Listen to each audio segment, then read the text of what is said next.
What's up, everybody? Welcome back to another episode of All the Mods Expert. I just realized when I look down, or I guess when I look up, my character model disappears for some reason. That's really weird. But anyway, yeah, we are hanging out here once again in All the Mods Expert mode. I was just kind of messing around with our flight now that we can fly as high as we want, as far as we want, and pretty much as fast as we want.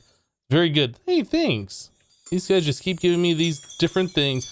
So now that we have flight, I've been kind of flying around the base a little bit, kind of looking at what's going on here and what the deal is. You know, you get a lot better perspective when you actually see things from above. And I guess we always could have with the gliding, but like we couldn't just stop and look, right? Like we always have to be moving. So I was looking at this and I noticed that we have like this big area over here. So I kind of flattened it out just a little bit. There was, you know, some slight hills going on. You can kind of see how the fence goes up a little bit higher over here and whatnot.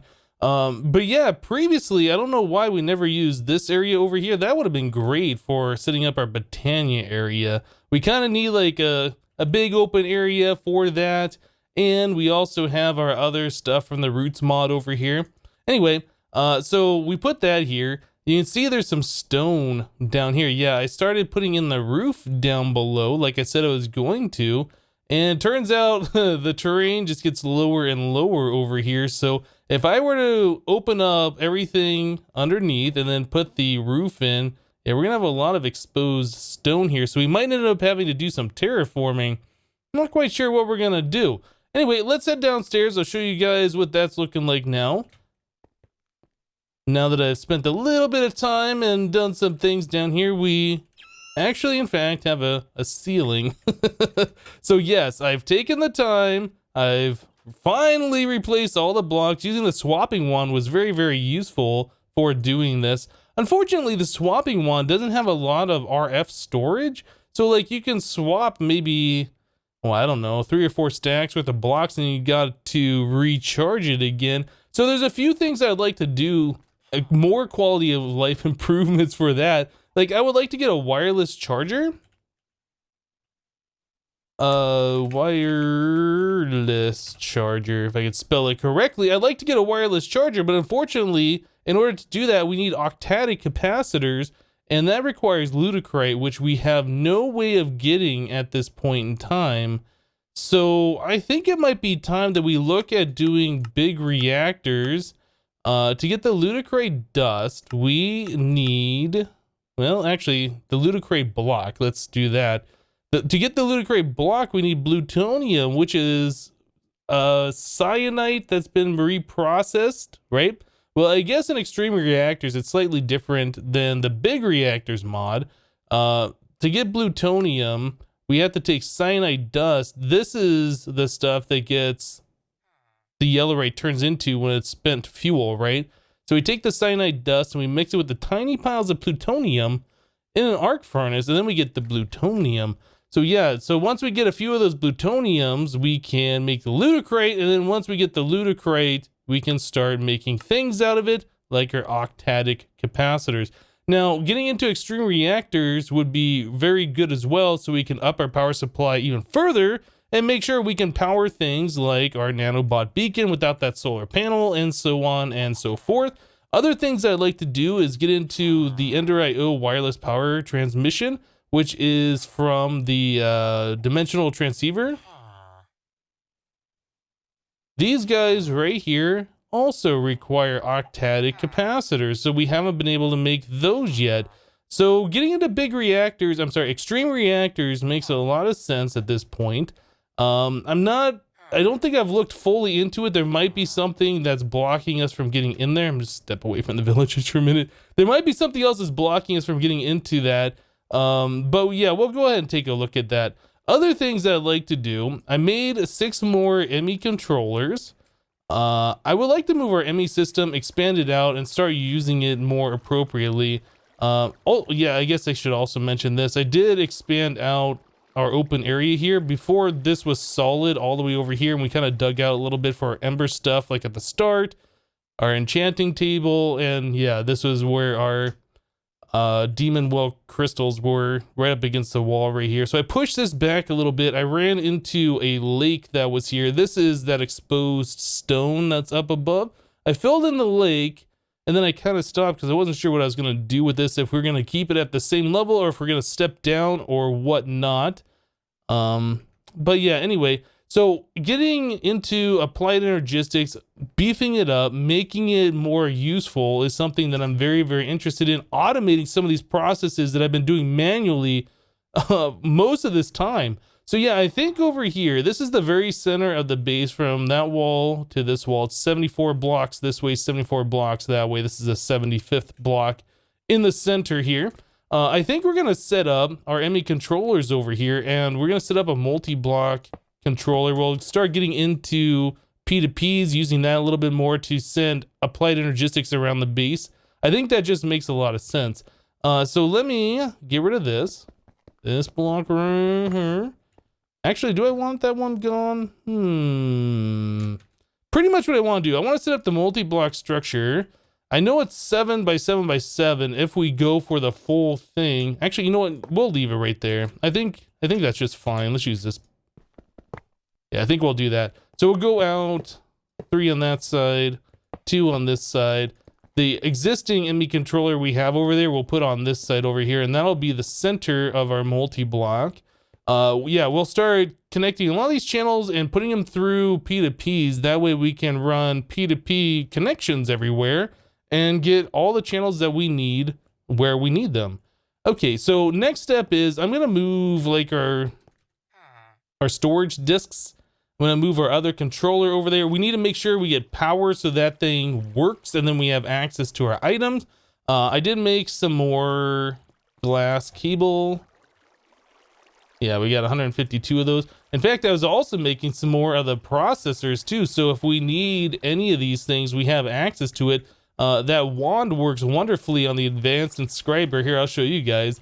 So if we want silicon, we want to press that out, right? Let me grab the wand as well. This one. So yeah, you can put the silicon press in there, the silicon, and it goes kind of quick as it is, right? That's not bad, but if you use a wand on there, it's like done in just like 5 seconds. It's so good.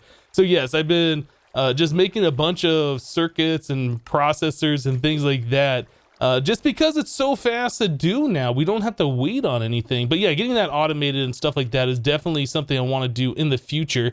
The market I also made, I was looking at trying to get into bees once again, right? So we're gonna need apiaries. We already have a few here, but I was looking at making seed oil, and seed oil, let's also look at that. Seed oil is made in the squeezer using seeds, but it seems like the best things to use are the forestry chestnuts, but we can use like the Pam's Harvest Craft ones. It doesn't matter, any of these nut seeds will give us 150 millibuckets, whereas any regular seed is 10 millibuckets. So yeah, I was looking at trying to get some of these, which you can purchase in the market, which is awesome. See if I can get over here. And it just costs a few emeralds. So we can grab one of these trees, bone meal. Yeah, they're like chestnut. We can bone meal the chestnut on there and have all of that stuff and get seed oil a lot more quickly this way. So that's something we'll also be looking at. But anyway, let me go ahead, get the applied energistics stuff hooked up over here, and then we'll be right back, guys. Okay, guys, so I've done some cleanup here. I've done some moving around. You see our ME drives are over here, and some of our other random applied energistics stuff. We have our crafting processors and the co-processors over here, and all of our auto crafting stuff, the molecular assemblers, and our interfaces. I just added in 2 more over here, so we can do some more applied energistics auto crafting. But this is not really an ideal setup. This is the way we had it before, and I just added in 2 more things over here, but we're gonna change this here in a little bit. But before we do, we wanna be able to move our applied energistics channels around, and we're gonna look into a little bit of P2P. So what we're gonna do, each one of these blocks right here, the controller blocks, the face of it can output 32 channels. So we would put a dense cable on each one of these things, and then we can have 32 channels going off somewhere. But that gets kind of ugly pretty fast.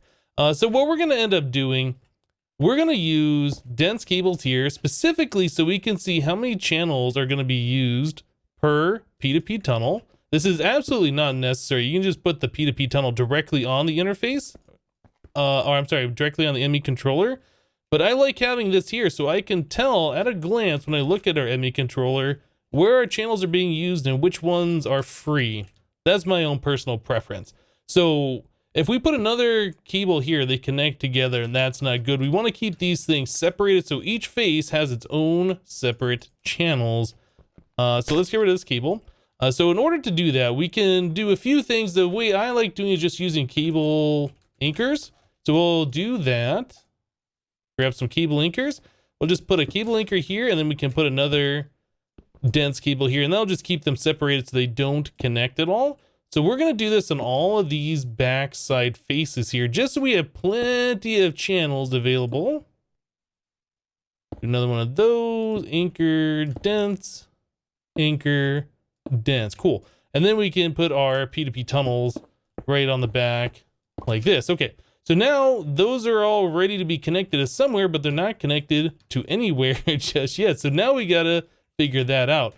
So we can just use some regular glass cables, right? We can connect all these together. This cable supports up to 8 channels. We have 7 of those.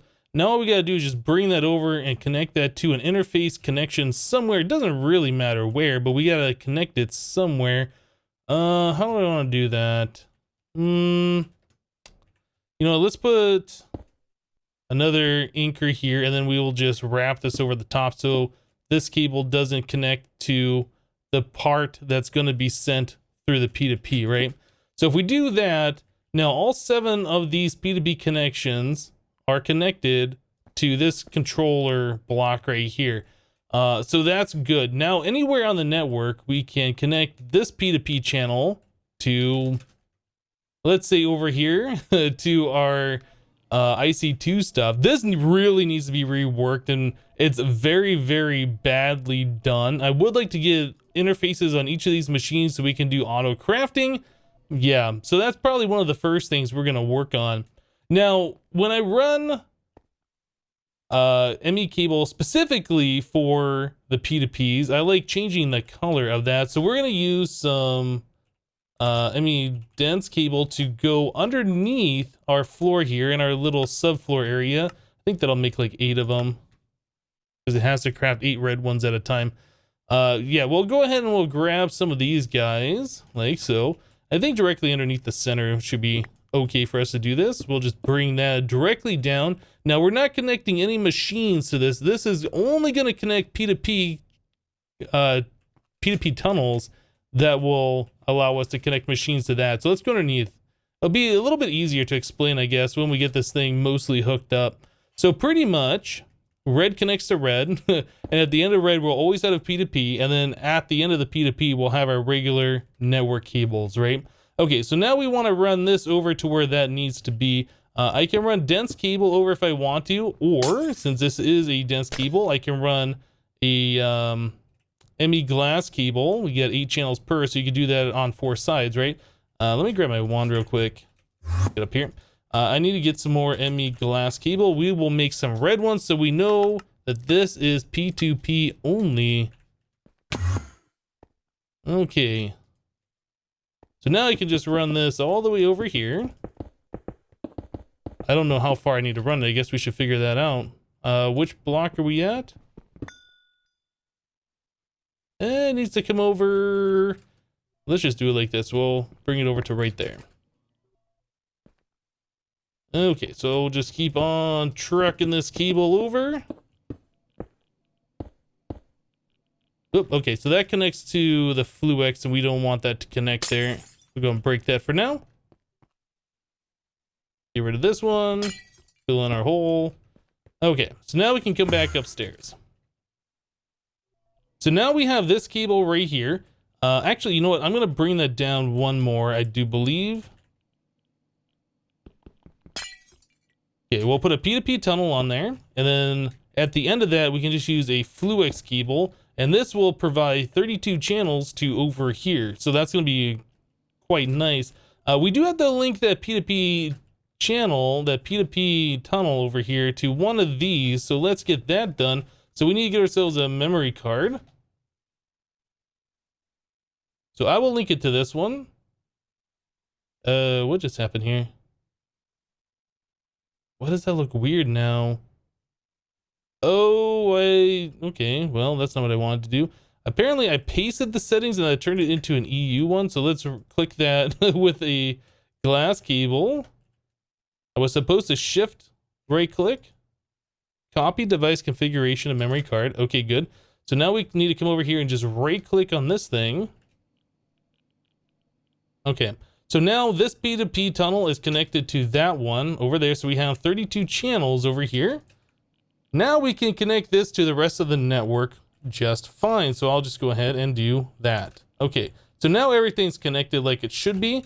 I need to get our, yeah, you can see that thing's online, but it's not linked to anywhere. This EU thing was connected to our HV power converter, and we don't have that hooked up anymore. So I need to get those things rehooked up. Then we can link this one up. I need to get the other P2P over here since we were using two of these before. But anyway, now that we got that hooked up, we can also, let's see, it looks like we were using a bunch of channels over here. We might make some more of this dense cable so we have more channels over here and we can connect to more places. Let's get rid of that. That and that should be fine. And then we'll have to rework this. Instead of it coming off this one, we want these to come off this over here. So anyway, I'll go ahead and get this thing reworked. Probably add some more interfaces and things like that, and then we'll be back, guys. Oh my goodness, guys, this feels so good getting all of our applied energistics stuff online and ready to go. So you can see I did rearrange our auto crafting, set up our interfaces and molecular assemblers. So let's go down below, I suppose, so you guys can see what's going on. So we just have off our one P2P cable here, we just have a wire coming over here to yet one more P2P tunnel, right? And then we just have ME dense cable going straight up the center. You can see we're using 16 of 32 channels, so we can make this thing double the size. Yeah, we can use a full 32 channels. And in this particular pattern where you alternate ME interface and molecular assemblers like so, all the way around in a 3x3, well, with the cable in the center, you can make that 8 blocks tall for a full 32 channels and have plenty of auto crafting pattern space. So that's where we're at right now. So if we come over and look at our pattern terminal, I'm sorry, not the pattern terminal, the interface terminal, we can see that we have lots of space available now. And like I said, we can double the size and have twice the amount of space here in our molecular assembler section. So yeah, we're doing really good. Each one of our molecular assemblers does have the acceleration card in it. And in order to convert what we had before into this, I believe I had to make, I think it was 4 more molecular assemblers or maybe 4 more interfaces, or it was almost the correct amount here.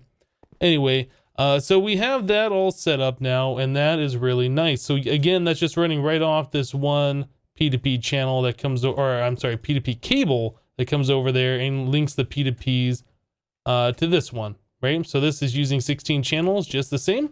So I also over here put in our crafting terminal, pattern terminal, and interface terminal just to kind of centralize it and move it a little bit further away from our controller block since there's no reason for us to be right next to it. And then I also moved our travel anchor, our downstairs one, to right here. So when we warp down here, we'll be right next to our crafting terminal and we can go either direction or, you know, do whatever. I think it's just more convenient this way. So that's where we're at with that. So that's quite nice. I did go ahead and move these drawers that had all of our quarry stuff in it back 2 blocks, I believe. And then underneath here, you can see we have another tunnel connected to a storage bus to our drawer controller. So now we can see everything that this drawer controller sees, all of this stuff on our main applied energistics network. We've never been able to see any of this stuff. And there's been times where it's been like, oh, we're out of diamonds, I gotta go mine for it. And then I completely forgot that we had diamonds or emeralds or whatever over here. Also, this will allow us to take these raw ores and use our IC2 machines, or if we get our other Ender IO machines down here, to process these things. So that's definitely something we'll be looking at in the future. But yeah, that is really nice. So now all of that stuff, all those different ores, we come over here. We can see we have 2048 tin ore. I never did upgrade those drawers, so they are at the base size, right, with a void upgrade. A lot of these things, it doesn't really matter, like the magnetite. Yeah, we don't really need that much of it, but we should upgrade these eventually. But for right now, that's where they're at. And that's why we only have 2048 maximum for a lot of those things. So yeah, now that we got all of those things online, we'll be able to see all of our resources in one go. Another thing I'd like to do is eventually connect to our witch farm, get all of those drops connected up, or maybe send those through like our ender chest network into these drawers and then have that connected just the same. That would be kind of nice. You can see over here on our IC2 machines, I did add in a lot of interfaces here. So for instance, one of the things I did on our macerator, right? I put in, oh, actually, did I mess something up here? I feel like I might have messed something up here. Oh, no, I didn't. I put in a recipe to make 64 sand with 64 cobblestone. So if we ever need sand, it'll dump a stack of cobblestone into our macerator and it'll macerate it into the sand. Over in our electric furnace here, we have one that takes 64 sand, turns into glass. So if we need glass, it'll do that. And if we don't have sand, it'll process the sand and then put it over here and then process that into glass. We will need to get more overclocker upgrades in here. Otherwise, it's going to go really slow right now. I was thinking I'd messed something up here because I don't have a thing over here in our macerator to convert the uranium ore into the crushed stuff. But yeah, we never, or I don't have any uranium ore at the moment. I've put it all through that already, so we couldn't make a pattern. Anyway, so we have this set up now that'll take a crushed uranium ore and it will turn it into the purified through the ore washing plant. Our thermal centrifuge will take the purified stuff and we're just sticking right here into the interface configuration with a crafting card. Yep. And it's automatically pulling from that top section here. So it's trying to pull all of these out of there and run it through the thermal centrifuge. And that is turning the purified stuff into the uranium 235 and 238. We have an injector upgrade in all of our machines now. So as soon as it processes something, it ejects it to the top side back into the interface, which goes back into our ME system. Actually, there's no real reason for us to have it like that. I was kind of doing some testing here. So like if I pull out all the purified stuff, you can see there's nothing here. It'll start dumping more into, I think, into one of these eventually. Maybe. Oh, maybe it won't do that because this one was full. Yeah, I'm not sure. Anyway, this should be automatically doing all the things we needed to do. Anyway, so yes, all of our stuff is now set up with applied energistics. I did reroute some of the cables and stuff to make it look nicer. I'm very happy with the way this is turning out right now. I would like to rearrange these machines so it's a little bit nicer in the future. But yeah, we got it all hooked up. So it's all automated at this point. We just need to add in the patterns and the crafting recipes and all of those things. One of the things that we're having problems with right now, and we've been having problems with, is making the quartz glass, and that's a very slow thing. And the reason why it's super slow is because we have to take nether quartz and put it through our coke oven to turn it into this smoky quartz, which I put a whole lot of stuff in there. So yeah, that's all running through at the moment. This is like the longest process of this whole thing, trying to make the smoky quartz. So I'm making a whole bunch right now just so we can make more of our quartz glass in the future a lot easier.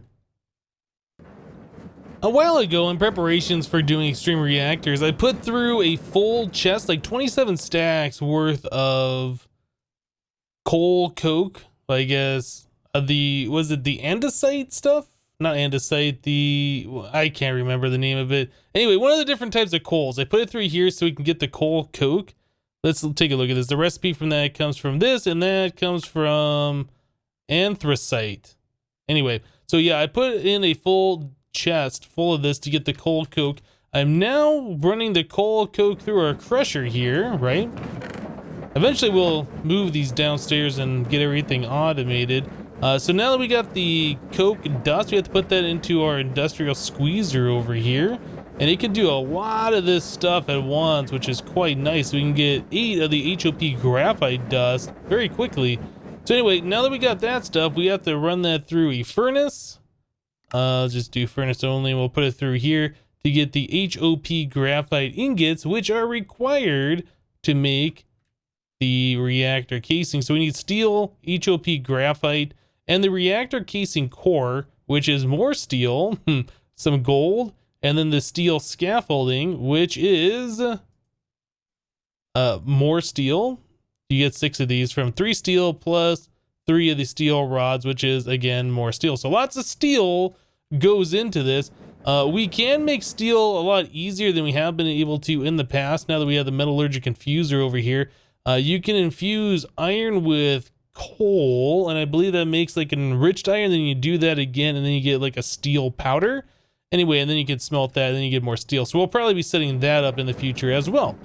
But HOP graphite is very, very important for this process, and it takes a lot of coal coke, which I don't think there's any other way to get that stuff other than putting it through the coke oven. Yeah, so like I said, I did a lot of this stuff a long time ago in preparation for this, so we should be mostly good to go, but it's still a manual process to get this going. So let's head back downstairs. All right, and we can put that in here. So I set up a bunch of patterns for the extreme reactor stuff. So we got all of these different things here. I don't know if we're gonna be able to craft them all, but we need to get some of these things going. So let's take a look at extreme, and we can kind of see the things we want. So we need a power tap. That's how we get the power out of the machine. So that requires reactor casing and a reactor redstone flux, or to make the redstone flux. So let's go and craft one of those. We need a control rod for every single, oh, you know what else I forgot? I forgot these, the reactive fuel rods. So that's uranium, HOP, and then flawless glass. Oh my goodness, I didn't even look at that. So setting up the calculator to be automated is probably another thing that we're gonna want to do, especially for this recipe here. Do we have any flawless glass? Oh, we do. Oh, okay, so we already had some of that from before. So let's set up, I guess, a recipe for that, since we are gonna need these things. The uranium ingot you can get by compressing the purified crushed uranium stuff, and we're doing that through our compressor over here. There is one more recipe that I had to do for that. The purified crushed uranium ore, or the regular crushed uranium ore, or I think he can even put in the enriched stuff, which is just kind of silly to do in my opinion. But yeah, let's add that to our collection of things over here. All right, one more recipe. Cool. So now we have the reactor flux power tap. We are going to need access port. We need 2 of those, one to put items in, one to take items out. Let's go and grab those. Nice. We need a control rod for every single one of our fuel rods. So let's start small. Let's just make 1. We're missing gold. Oh goodness. How are we doing on gold here? Okay, so here if I crush gold, we could run that through.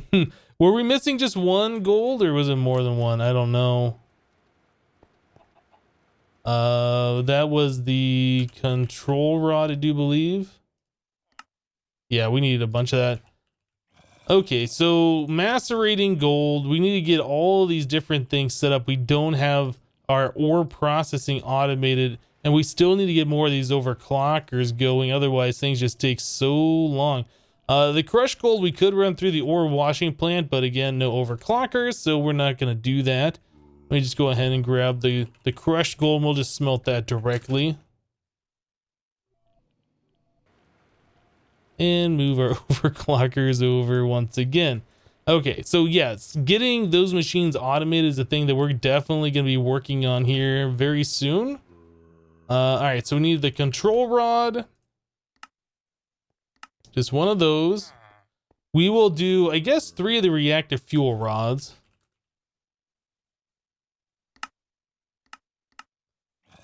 All right. So there's one, and it's doing some stuff. I guess crafting the uranium ingot takes a second. All right, so there's that. Is that all we need? We have the input output. We have the power tap. We have, oh, we need the controller. Oh, maybe I didn't make, I didn't make a pattern for this since we didn't have yellorium. And to get yellorium, we need to get yellorium dust plus tiny pile of uranium 235 in an arc furnace. That's definitely something that we're going to want to automate, because this tiny pile of uranium 235 will give us radiation poisoning, and we don't want to deal with that. Yellorium dust we get from the yellorite ore and yellorium ingots, right? I don't know. Do we even have yellorium?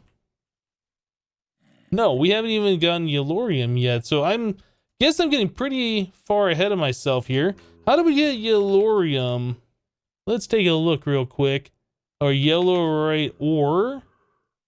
We can get that from the B. We can also get that from the void ore miner. So we're going to want to get a green lens on the void ore miner.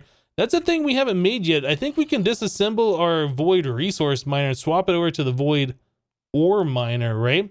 So let's do environmental tech. Let's see what it costs for one of these things. Void ore miner. Where is that zombie coming from? That thing is driving me bonkers. Let's come over here. Okay, so void ore miner. So a tier 2 requires 32 structure blocks, 16 machine base, 4 modifier core, 3 laser, 1 clear any colored variant. I feel like that is the same thing as the void resource. So 32 and 16. 32 and 16, structure block tier 2, modifier core, laser, clear lens, or any colored variant. So yeah, I think we might be able to just swap the core, or I guess the controller, from one to the other and swap that lens to a green lens and just be good to go, right? Okay, the controller tier 2, what does that cost? That costs 3 of the previous, which is diamond ore, iron ore. Okay, I think we can make that in the, I was gonna say the metallurgy confuser. I'm not sure. We're gonna need some gold blocks, nether quartz, ore, clear lens. Okay, let me go ahead and get this thing going here. That's a crazy thing. Yeah, the combiner. So iron dust plus cobblestone will make the iron ore. We've also seen this around the extreme hills areas where the rocky bees are. This stuff spawns. We might even have some in our system. Let's take a look real quick. No, we never got iron ore. Okay, well, anyway, I think I'll make a combiner and we'll get that going, and then we'll see about swapping out our void resource miner for the void ore miner. Alright guys, well I just got back from the deep dark. I silk touched up some diamond ore. I made a silk touch pick actually. It's a cobalt head, paper binding, and slime knight handle. Anyway, so you can see 13 XP. We got 13 ore here. So I figured instead of making the combiner, we'd just come over and grab the iron ore that is generated from forestry. Even though this isn't really like the intended progression, I guess, of this mod pack, it is here. So we'll just go ahead and grab this. Now it's pretty easy to find this stuff if you just go along the surface at nighttime with night vision anyway, and you kind of see where things are lit up. It's pretty easy to spot these hives. We'll just go and grab the ore here. Otherwise, without this, we would have to make that combiner like I was talking about before. And while we could still do that, it's not like super difficult. I don't think. I haven't looked at the recipe. This is just easier in my opinion. So I'll just go around and see if I can find a few more of those rocky hives nearby, and we grab some more of that iron ore that is generated, and we'll continue on. Alright guys, so after I came back to the base with like 28 of the iron ore, I put it into the system, was doing something else, went to go make our void ore miner, and we didn't have any iron ore remaining. I was like, what the heck is going on?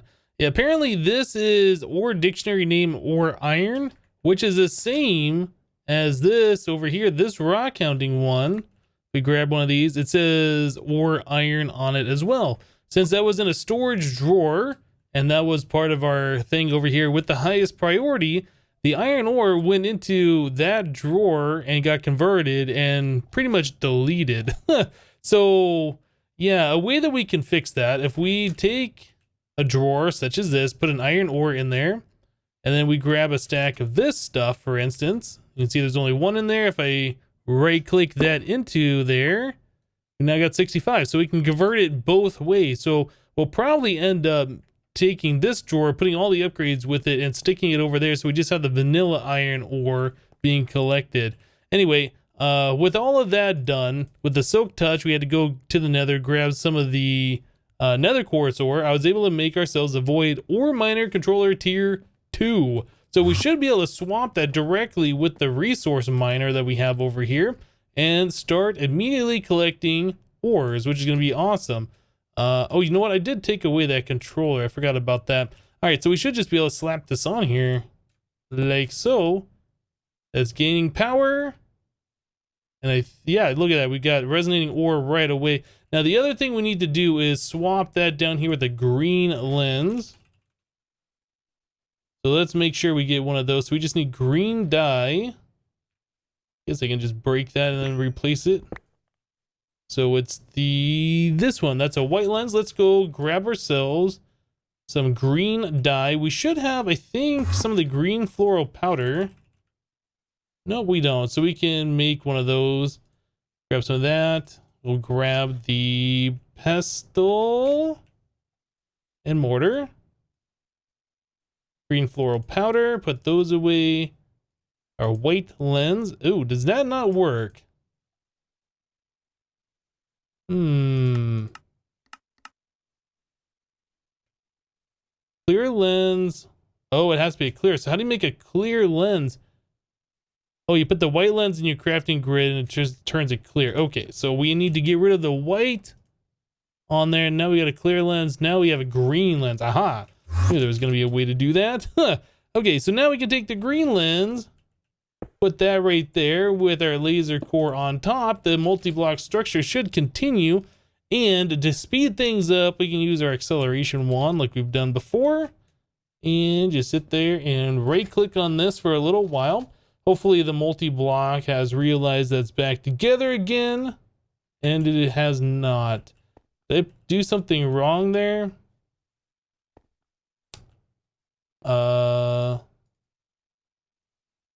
So this was working as a white lens and I switched it to the green lens and it does not appear to be working. Did I put that in the wrong spot? All right, well, I'll figure that out. We'll get this going. We'll start collecting ourselves a little bit of the yellorium. We've gone longer in this episode than I intended to, but yeah, a lot of the applied energistics stuff, getting these things going. My goodness, guys. We are well on our way to getting some big reactors and progressing further in this mod pack. Super excited about that. But anyway, guys, that's going to do it for today. Thank you guys for watching. Remember to leave a like on the episode if you liked it, and we'll see you next time. Thanks for watching, guys. Bye-bye.